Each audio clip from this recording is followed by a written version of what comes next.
Good day! For today's video, we're going to discuss Arts 10 Quarter 1 Module 2 Characteristics of Arts from the Various Art Movements Contemporary Art Forms.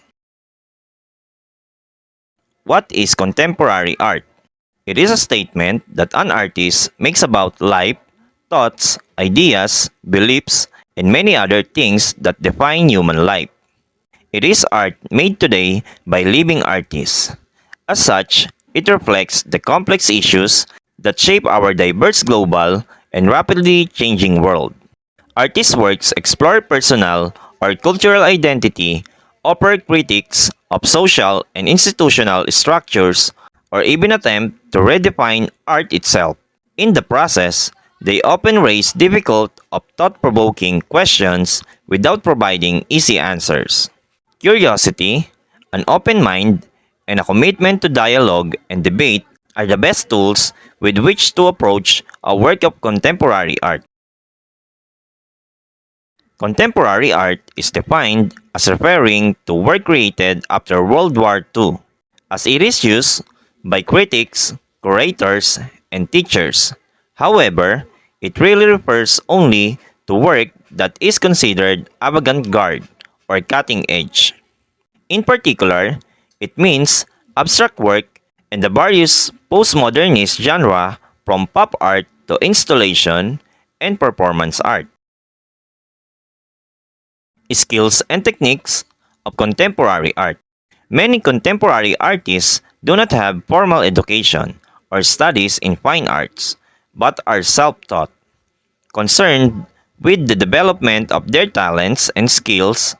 In art making, they study on their own, interact with artists, and read a lot about lives of artists and their artworks. Techniques of contemporary art. 1.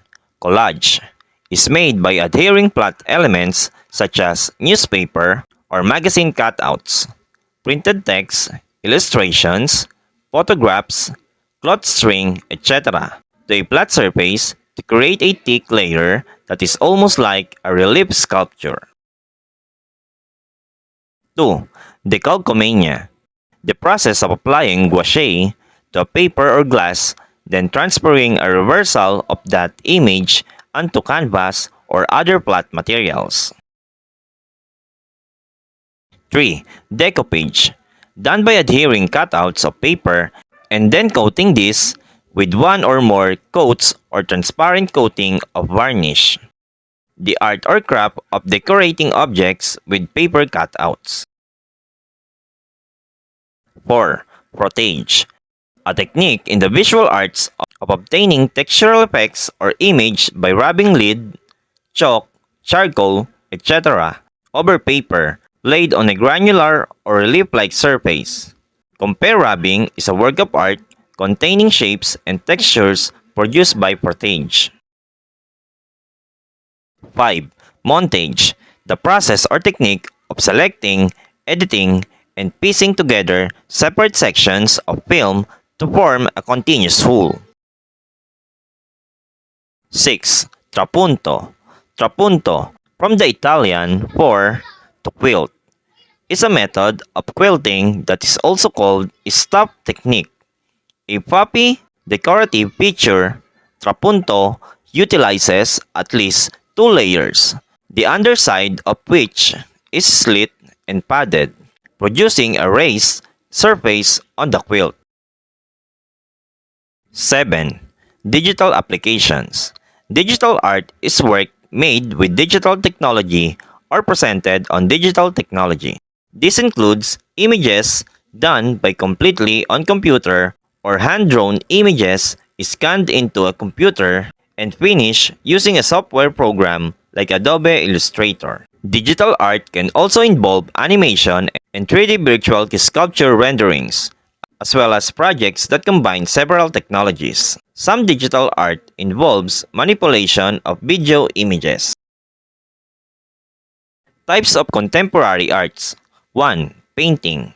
Contemporary painting consists of the artistic practice of painting, in which paint or different medium is applied onto a two-dimensional surface. From roughly 1960, 1970, up to today. Sample Contemporary Painting, Pre and Leisure 10 by Yu Mingjun. Selfless in the Bath of Lava, Pipilotti Wrist. 2. Sculpture. It is a three-dimensional art form most often practiced by using marble, wood, copper, or bronze. Recent technological developments, there are more possibilities as new materials and techniques are used by contemporary artists due to their continuous quest for experimentation and new paths to wander. As a result, one may encounter sculptures made of plexiglass, fiberglass, epoxy, wax, steel, or even electronic and kinetic devices. Sample Contemporary Sculpture, Expansion by Paige Bradley, The Virgin Mother, Damien Hirst. 3. Drawing. Art starts with drawing, an age-old saying with a solid ground of truth. Art begins when the artist makes a mark with his pencil on paper. It is the foundation of one's visual education. Sample Contemporary Drawing. Violet Ribbons, 2010. Anju Dodia. Sisyphus at Her Toilet, 2012. By Mary Reid Kelly. 4. Printmaking. The genesis of printmaking can be found around 1450 in Gothenburg, Germany. Wood carvings, followed by engravings, etchings, and lithography, made it possible to reproduce multiples of artworks, resulting in a grand distribution of images functioning as a catalyst and scenogamy for art. Sample Contemporary Printmaking. The Waiting Field, 2020 by Delita Martin. Swoon by Sasu and Kasei. 5. Collage. It is the artistic act of making an assemblage of different forms, materials, or images. It has been an artistic practice in Europe since around the 1500s, but was never seen as a proper art form. However, with the arrival of modern art, collage as an art form flourished throughout the 20th century. Think of art movements such as Cubism, Dadaism, or Surrealism, in which collage was implemented into high art. As a result, collage has become an important type of contemporary art. Sample of Contemporary Collage. Pear Blossom Highway by David Hockney. Black and Red by Henry Matisse. 6. Digital Art Collage. With the arrival of digital arts and software such as Photoshop, which we call digital collage, a new type of art emerged. The digital collage consists of composing a new image based upon second-hand imagery or photography using digital software. Sample Contemporary Digital Art. E4708 by Mark Wilson. Blowing in the Wind by Gil Strand. 7. Photography. When referring to photography as an art form, one commonly speaks of fine art photography. Ever since the medium's invention, the notion of photography as a form of visual art has been present. The photographer became an artist. Sample Contemporary Photography. Photo by Gregory Crewdson. Photograph by Hendrik Kerstens. 8. Video art. It is one of the most practiced types of art among multidisciplinary artists. There are the genuine video artists, whose practice exclusively consists of art by the film. The video is a work of art and the director is the artist. The cinematic pieces are good examples of video art. Sample of Contemporary Video Art. Video work touching the walls with both hands simultaneously by Rebecca Horn. Painter by Paul McCartney. 9. Installation art is strongly associated with the art movement of conceptual art. Installation artworks are three-dimensional works of art existing of one or more objects in a space. Installation art, the use of ready-mades such as chair, is a widespread practice. Installation art can be seen as a contemporary type of sculpture in which various materials are used in an unconventional manner, distinguishing itself from the traditional sculpture. Sample contemporary installation art: Mushroom Room by Karsten Holler, Cold Dark Matter, An Exploded View by Cornelia Parker. 10. Land art. With land art, the artist acts as a landscape architect, redesigning an environment.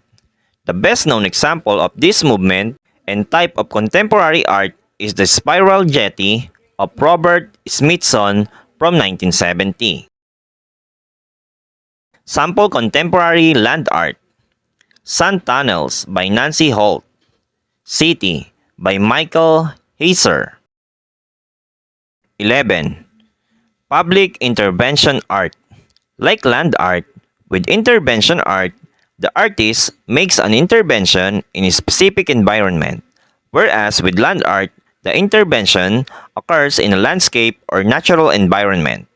Public intervention art takes place in an urban setting. Sample contemporary intervention art. Urban intervention art.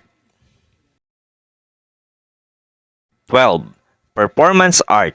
Performance art emerged in the 60s and 70s and is a dominant art form up to this day.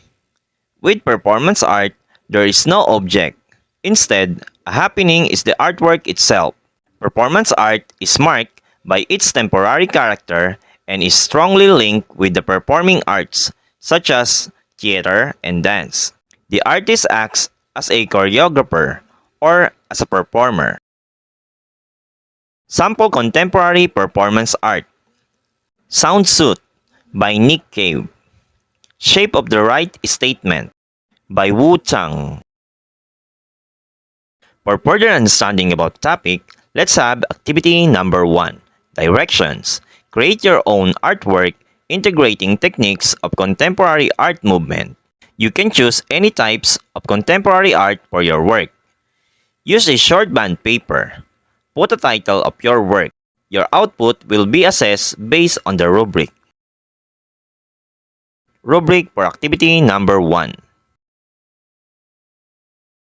I hope you learned a lot from our lesson for today. Thank you for listening.